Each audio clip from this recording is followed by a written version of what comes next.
ማሳደግ አለባት። እሷ ልጅ ማሳደግ አለባት። ዴዚ ልጅ ማሳደግ ትምህርቷን አቁመዋለች። አብሶሉትሊ። ከዛ በቃ ይቺን ልጅ ታቀፋ ከእሷ ጋር ትኖራለች። እሱ እንደፈለገ መሆን ይችላል።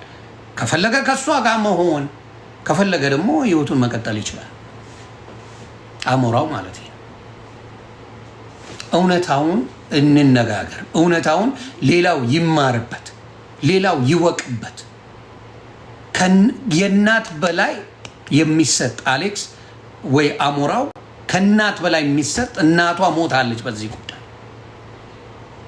እቺ ልጅ ከልቧ አፍቅራለች። ከልቧ አፍቅራለች። በጭፍኑ ነው የገባችው።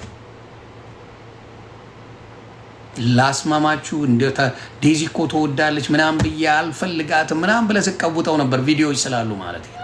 አልፈልጋትም። ከዛ የሆነ ጊዜ ላይ በቃ ተዋደድን ተብሎ ተጀመረ። ያው ተቀጠለ። ሊሆንም ይችላል። እሱ ፈጣሪ ነው የሚያውቀው፣ የልብን ፈጣሪ ነው የሚያውቀው።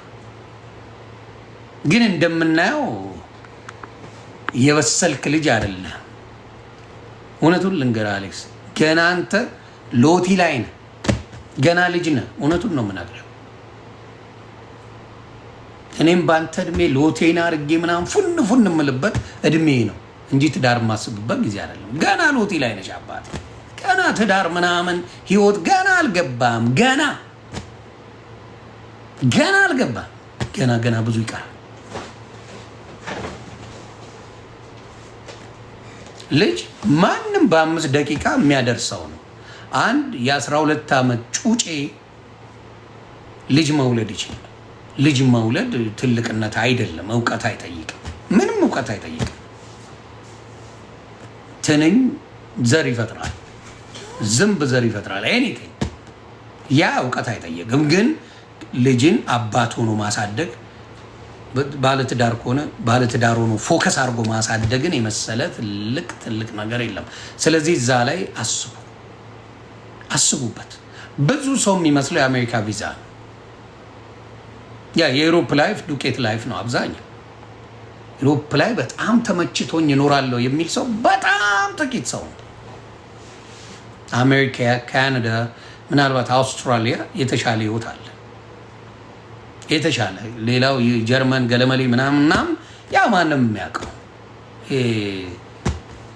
ፉገራ ላይፍ ነው። የፉገራ ህይወት ነው ያለው።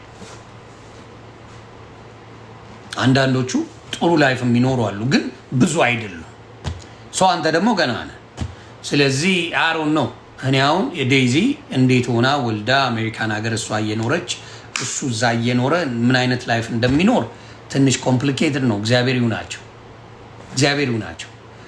ግን ማንም ሰው በቲና ላይ የተናገረው በተለይ ቲናን ደግፎ የሚናገረው ህዝብ ምንም ስህተት የለው። ምንም ስህተት የለውም። ቲናን ደግፎ ከቲና ጋር ሆኖ ቲና ለምን እንደዚህ ሆነች ብሎ ወይም የዴዚ እናት ለምን እንደዚህ ሆነች ብሎ የሚንገበገበው ህዝብ ምንም አይነት ስህተት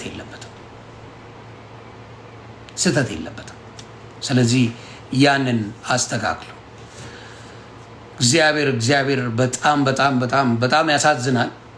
አዊሽ ባትሞት ታርቀው ነገሮች አሁን ማን ነው ከአሜሪካ ስትመጣ ማን ነው ከጎኗ የሚሆነው? ይቺ ልጅ ከወለደች በኋላ ጠይቃቸዋል? አስባቸዋል?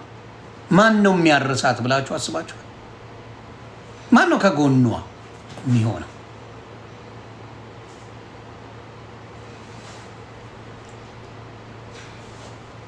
ያ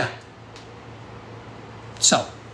ስለዚህ ሰውን ማስተዋል ጥሩ ነው ብዬ አስባለሁ። ሴትዮዋ ግን ቲና ወይም ትህትና ታምራት አርፋለች።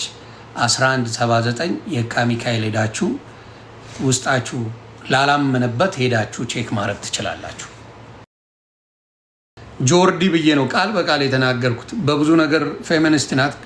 አንዳንድ ማልስማማው ሀሳብ አላት። ግን ትላንት ያለችውን ነገር እኔም ስናገረው ነበር። ቪዲዮ ስትቆርጡ አደራ ጆርዲ ብዬ እንደጀመርኩት እንድትናገሩ። ጆርዲ ምን አለች? ማንም ወንድ ቆንጆ ስራውን ትቶ ለሚስቱ ብሎ የሚኖር የለም። ኖበሪ ማንም ወንድ ዩኒቨርሲቲ የሚማረውን ትምህርቱን ትቶ ለልጁ የሚሆን የለም። ትምህርቱን ይቀጥላል፣ ካሌጅ ይሄዳል። ሴት ልጅ ግን የዩኒቨርሲቲ ትምህርቷን፣ የኮሌጅ ትምህርቷን፣ ሃይ ስኩል ትምህርቷን እንዲሁም ጥሩ ስራዋን ትታ ለወንድ ልጅ ብላ ህይወቷን የምታበላሽ ብዙ ሴት አለች። ስለዚህ ሴቶች መጀመሪያ ራስሽን ቻይ፣ ራስሽን አቅም ካለሽ በኋላ ትዳርሽን መስረች። ከፈለግሽ፣ ካልፈለግሽ በደስታ ኑሪ እያለች ነው። በጣም የምትስማማው ሀሳብ ነው። ለልጄ ይህንን ነው የምመክራት። ትልቅ ምናልባት እየጠላችኋትም ቢሆን ይቺ ልጅ የተናገረችው የንግግር በጣም በጭንቅላቴ ውስጥ አለ። ሌላው የኦርቶዶክስ ወንድምና እህቶቼ አንዳንድ አሁንም ስሙኝ በደንብ እንዳይቆርጡት አደራ። ይሄ አንዳንድ ሽማግሌ ሆኖ ሕፃንን በቁርባን የሚያገባ በተክሊል የሚያገባ ወሮ በላ እንዴት ነው የማይከለከለው? በቤተ ክርስቲያን እንዴት ነው ቤተ ክርስቲያን የማትከለከለው? ትልቅ ሰውዬ ሕፃን ልጅ ይዞ መጥቶ ላግባ ሲል ኦርቶዶክስ እንዴት ትፈቅዳለች? አንዳንድ ነው ያልኩት፣ ስሙ በደንብ። ምን የሚሉት ነው? ምን ማለት ነው? ሕፃን ልጅን የራሳቸውን ልጅ አይሰጡም። ገና ለገና የዛ ቤተሰብ ምናልባት ችግር አለበት፣ ፋይናንሻሊ በጣም ደካማ ነው። ያ ስለሆነ ብቻ ያቺን እምቦቃቅላ የ12 የ13 የ14 ዓመት ልጅ አውጥተው ለሽማግሌ እካካም ይሰጣሉ። ይሄ ልክ አይደለም። ኦርቶዶክስ ይህንን ፕሊዝ የሚያደርጉትን ከልክሉ። አሁንም በየክፍለ ሀገሩ እንደዚህ አይነት አስቀያሚ ችግር አለ። ትክክል አይደለም። ሴቶች እህቶች እንደ ወንድ ልጆቻችን ቦርቀው አድገው ምን ብለው ለቁም ነገር በቅተው ከዛ በኋላ በራሳቸው ውሳኔ ማግባት ካለባቸው ያገባሉ፣ ማግባት ከሌለባቸው አያገቡ። ኢትዮጵያ የህዝብ ችግር የለባትም። ችግር አለ ተብሎ 135 ሚሊዮን ህዝብ ፈልፍለናል ነው ማወራ። ኢትዮጵያ ችግር አለባት? ኖ፣ የመውለድ ችግር የለባትም። ኢትዮጵያ የልጅ ችግር የለባትም። ስለዚህ አድገው ለቁም ነገር በቅተው ልክ እንደ ወንድ ልጅ የምንጠብቀውን ከሴት ልጅ መጠበቅ አለብን። ስለሚችሉ አሳይተውናል መድረስ እንደሚችሉ፣ ትልቅ ደረጃ መድረስ ሴት ልጅ እንደምችል በደንብ አምናለሁ 100%። ስለዚህ ያንን እድል ለሴቶቻችን እንስጥ። ከዛ ራሳቸው ይወስኑ፣ ከዛ ህይወታቸውን ይምሩ። ይሄ ነው የኔ አስተሳሰብ።